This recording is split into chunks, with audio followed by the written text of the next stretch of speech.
ପିଲାମାନେ ଆଜ୍ଞା ଦିଦି। ସମସ୍ତେ ଆଜି ଖାଇକି ଆସ। ହଁ। ଆଜି ଆମେ ଗୋଟେ ଗପ ପଢିବା। ହଁ। କୋଉମାନେ ଶୁଣିବା ଇଚ୍ଛୁକ ଅଛ ହାତ ଦେଖିଲ? ସମସ୍ତେ ଶୁଣିବ? ହଁ। ଆଜି କୋଉ ଗପ ପଢିବା? ନା ବୁଧିଆ କାଉ। କଣ ପଢିବା? ବୁଧିଆ କାଉ। ମୁଁ ପଢିବି, ତମେ ମାନେ ସମସ୍ତେ ଶୁଣିବ। ଶୁଣିବ ନା? ହଁ। ମନ ଦେଇ ଶୁଣିବ। ମୁଁ ପଚାରିବି, ତମେ ମାନେ କହିବ। କହିବ? ଖରା ଦିନେ କାଉଟିକୁ ଶୋଷ ଲାଗିଲା। ପାଣି ପିଇବା ପାଇଁ ସେ ଚାରିଆଡକୁ ଖୋଜିବାକୁ ବୁଲିଲା। ଖରା ଦିନ ହଉଥାଏ, କାଉଟିକୁ କଣ ଲାଗିଲା? ଶୋଷ ଲାଗିଲା। ସେ ଚାରିଆଡେ ପାଣି ପିଇବା ପାଇଁ ଖୋଜି ବୁଲୁଥିଲା। କେଉଁଠି ତାକୁ ପାଣି ଟୋପାଏ ମିଳିଲା ନାହିଁ। ଖୋଜି ବୁଲିଲା ସେ କାଉଟି, କେଉଁଠି ତାକୁ ପାଣି ମିଳିଲା ନାହିଁ। ଶେଷରେ ସେ ଉଡ଼ି ଉଡ଼ି ଏକ ବଗିଚାରେ ପହଞ୍ଚିଲା। କାଉଟି କୋଉଠି ପହଞ୍ଚିଲା? ବଗିଚାରେ ପହଞ୍ଚିଲା। ବଗିଚାରେ ଗୋଟିଏ କୂଅ ଥିଲା। ବଗିଚା ଭିତରେ କଣ ଥିଲା? କୂଅ ପାଖରେ ଏକ ମାଠିଆ ଦେଖିଲା। କୂଅ ପାଖରେ କଣ ଦେଖିଲା? ମାଠିଆରେ କିଛି ପାଣି ଥିବା ଭାବି କାଉ ଖୁସି ହୋଇଗଲା। କଣ ଭାବିଲା? କାଉ ଦେଖିଲା ଯେ ବଗିଚାରେ ଗୋଟେ ମାଠିଆ ଅଛି ନା, ସେ ଭାବିଲା ତା ଭିତରେ ପାଣି ଅଛି। ଦେଖିକିରି କଣ କଲା? ଖୁସି ହେଇଗଲା। କାଉ ମାଠିଆ ଭିତରକୁ ଥଣ୍ଟ ବଢାଇଲା। ଥଣ୍ଟ ପାଇଲା ନାହିଁ। ସେ ମାଠିଆ ଭିତରକୁ କାଉଟା କଣ କଲା? ନା ତା ଥଣ୍ଟଟାକୁ ବଢାଇଲା, କିନ୍ତୁ ମାଠିଆ ଭିତରକୁ ପାଇଲା ନାହିଁ।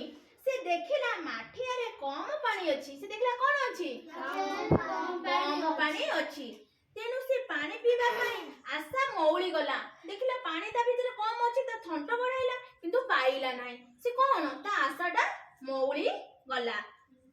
ଭୀଷଣ ଶୋଷରେ କାଉଟି ଛଟପଟ ହୋଇ ପାଣି ପିଇବାକୁ ଏକ ଉପାୟ ଚିନ୍ତା କଲା। କଣ କଲା? ତାକୁ ଯେତେବେଳେ ଶୋଷ ଲାଗୁଛି ସେ କଣ କରିବ? ଭୀଷଣ ଛଟପଟ ହେଇଯାଉଛି। ସେ କଣ ଭାବିଲା? ଗୋଟେ ଉପାୟ ପାଞ୍ଚିଲା, ଚିନ୍ତା କଲା। ଭାବିଲା ପାଖରେ ପଡିଥିବା ଗୋଡିକୁ ମାଠିଆ ଭିତରକୁ ପକାଇ ପାଣି ଉପରକୁ ଉଠିବ। ସେ ଭାବିଲା କଣ? ପାଣି ଅଛି ମାଠିଆରେ କମ, ମୁଁ ତା ଭିତରେ କଣ କଲେ? ଗୋଡିଟା ପକେଇଦେଲେ, ବହୁତ ଗୋଡି ପକେଇଦେଲେ ସେ ଉପରକୁ ତା ପାଣିଟା କଣ ହବ? ଉଠିବ। ତା ଉପାୟ ପାଞ୍ଚିକି ସେ କେମିତି ପାଣିଟା ପିଇବ। ତାକୁ ଶୋଷ ଲାଗୁଛି ନା, ଭୀଷଣ ଶୋଷ ଲାଗୁଛି। କାଉ ଉଠି ପାଖରେ ପଡିଥିବା ଗୋଡିକୁ ନେଇ ମାଠିଆ ଭିତରେ ପକାଇବାକୁ ଲାଗିଲା। ସେ କଣ କଲା? ତା ମାଠିଆ ଭିତରକୁ ପକାଇଲା ଗୋଡି। ମାଠିଆରେ ଥିବା ପାଣି ଧୀରେ ଧୀରେ କଣ କଲା? ଉପରକୁ ଉଠିଲା। ଯେତେବେଳେ ଗୋଟେ ଗୋଟେ କରିକି ବହୁତ ଗୋଡି ପକେଇଦେଲା, ସେ ପାଣି ସବୁ ଉପରକୁ ଉଠିବ। ଗୋଡିଟା କଣ ରହିଯିବ? କୋଉଠି ରହିବ? ତଳେ ରହିଯିବ। କାଉଟି ଖୁସି ହୋଇ ଆହୁରି ଅଧିକ ଗୋଡି ପକେଇଲା। ଦେଖିଲା ଅଳ୍ପ ଗୋଡି ପକଉଛି, ଯେତେବେଳେ ଆଉ ଟିକେ ପାଣି ଉଠୁଛି, ବହୁତ ଗୋଡି ପକେଇଲେ ବହୁତ ପାଣି ଉଠିବ। ଥଣ୍ଟଟା ଯେତେ ପାଇବ ନା। ମାଠିଆରେ ପାଣି ଧୀରେ ଧୀରେ କାଉର ଥଣ୍ଟ ପାଇବା ପର୍ଯ୍ୟନ୍ତ ଉଠିଲା। ଯେତେବେଳେ ଗୋଡି ଗୁଡା ସବୁ ଫୁଲ କରିଦେଲା ମାଠିଆ ଭିତରେ, ପାଣିଟା ଉପରକୁ ଆସ୍ତେ ଆସ୍ତେ ଉଠିବ। କାଉଟା କଣ କଲା?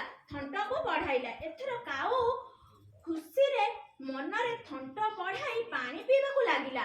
ଯେତେବେଳେ ପାଣି ଫୁଲ ହେଇଗଲା ମାଠିଆ ଭିତରେ, ମାଠିଆରେ ଯେତେବେଳେ ପକେଇ ଦେଲା ଗୋଡିଟା, ସେ କଣ ହେଇଯିବ? ପାଣିଟା ଆପେ ଆପେ ଉପରକୁ ଉଠିଯିବ। ତା ମନଟା କେତେ ଖୁସି ଲାଗିବ? ଖୁସି ଲାଗିବ ନା? ବହୁତ ଖୁସି ଲାଗିବ ନା କାଉକୁ? କାଉଟି ପାଣି ପିଇଲା ବହୁତ ଆନନ୍ଦରେ, ଖୁସି ହୋଇ ବହୁତ ଆନନ୍ଦରେ ପିଇଲା। କିଏ ପିଇଲା? କେମିତି ପିଇଲା? ଥଣ୍ଟରେ କେମିତି ପିଇଲା? ନା ମାଠିଆ ଭିତରେ ଅଳ୍ପ ପାଣି ଯେହେତୁ ଥିଲା, ସିଏ କଣ କଲା? ନା ଗୋଡି ଗୋଟେ ଗୋଟେ ପକେଇ ଦେଲା। ଗୋଡି ପକେଇବାରୁ ପାଣିଟା ଉପରକୁ ଉଠିଲା।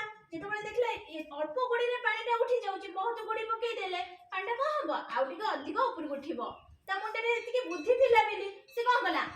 ଗୋଡି ବହୁତ ପକେଇ ଦେଲା। ତା ଥଣ୍ଟଟା କେମିତି ବଢିବ, ବଢେଇଦବ, ଭିତରକୁ ପାଣିଟା ପିଇବ। ଏ କାଉଟାର କଣ ଥିଲା? ନା ଇଚ୍ଛା ଥିଲା ବୋଲି ଉପାୟ ଆପେ ଆପେ ଆସେ।